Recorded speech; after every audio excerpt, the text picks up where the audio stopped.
ସାଙ୍ଗମାନେ ମୁଁ ଆଜି କ'ଣ ବନେଇଛି ଦେଖନ୍ତୁ। ଇଏ ଫୁଲକୋବି ଆଳୁ ତରକାରୀ କରିଛି ଦେଖନ୍ତୁ।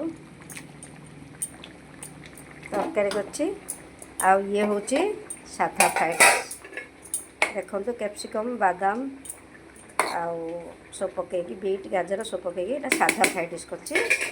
ଆଇଁଷ ଖିଆଉନି। ତା ସାଙ୍ଗକୁ ଏଇଟା ହେଉଛି ସାଲାଡ଼ ହେବ ଖାଇଲା ବେଳକୁ। ଆଉ ଇଏ ହେଉଛି ଦହି ଦେଖନ୍ତୁ।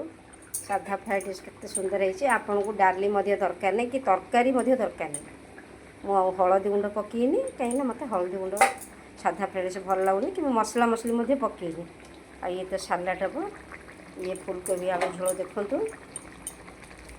ଦେଖନ୍ତୁ ଝୋଳ କେତେ ସୁନ୍ଦର ହେଇଛି। ଫ୍ରାଏଡ୍ ରାଇସ୍ ସାଙ୍ଗରେ ଖାଇବାକୁ ଭଲ ଲାଗିବ। ଆଉ ଇଏ ତ ସାଲାଡ଼ ହେବ। ଦହି ମଧ୍ୟ ଅଛି। ମୋ ଭିଡ଼ିଓକୁ ଆପଣମାନେ ଲାଇକ୍ କରିବେ।